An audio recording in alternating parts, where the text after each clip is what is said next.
The merger of the Kenya Ferry Service with the Kenya Ports Authority has seen an increased number of motorists and pedestrians use the Likoni Ferry Crossing Channel. Kenya Ports Authority Managing Director Captain William Ruto said the 24-hour ferry service is well equipped to handle an influx of motorists as well as crucial components in moving people and commodities between the Mombasa Islands and the southern mainland, fostering social economic growth in the agricultural, tourism, manufacturing and service sectors.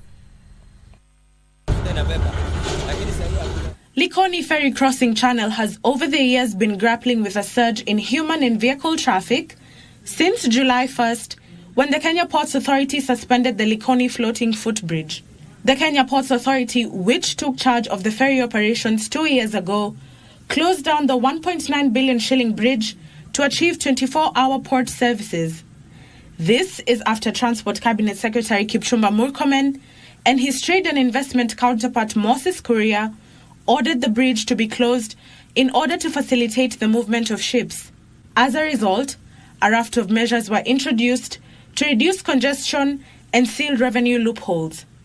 An automated payment system, automatic barrier gates, and well-marked roads are some of the noticeable changes introduced. During peak hours, 5 ferries are in operation. Tangu Kenya Ports Authority ichukue wafanyikazi wote wa ferry na wa incorporate waingie katika KPA, kuna a lot of changes. 1, motivation ya personnel imeenda juu. 2, professionalism ya wafanyikazi wa ferry imeonekana. 3, congestion ya hapa ferry imerudi chini. The management has also moved routine maintenance procedures to off-peak and even overnight to minimize the inconvenience it might cause to ferry users. Additionally, waiting time at the ferry has been reduced significantly, with passengers now being able to be served in under 10 minutes. Kitambo ulikuwa unafika ferry unakaa hata 15 minutes to 30, lakini sasa ukifika ferry 5 minutes ushavuka ngambo ya pili. Yani kazi inafanyika vizuri zaidi. Alafu pia ukora ambao ulikuwa ukifanyika miaka mingine imepita, sasa hivi sijasikia mtu amekanganywa kibeti, sijasikia mtu amekatwa, na hata ukisahau mkoba wako ukiwa maeneo ya ferry unapata na kuwa salama.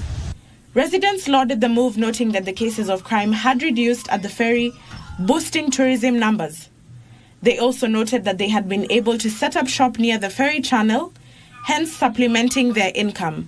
Hivyo kila ambacho tunaweza kuomba ni kwamba waendelee kuimarisha usafirishaji wa eneo hii, na saa ya Mtongwe waangalie vile wanaweza kusimamisha tena na kivukio cha ile barabara nyingine watengeneze, ndio tuweze kuwa tumepata pesa nyingi kupitia watalii, maana ndio uchumi ambao wewe tunategemea.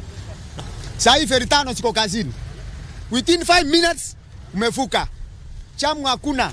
Kama shida siku ambao tunajua Friday, Thursday, gari zilikuwa zinafika kule posta, zingine zinafika kwa polisi, hii hakuna. Ndutamo Kami for Lunchtime News.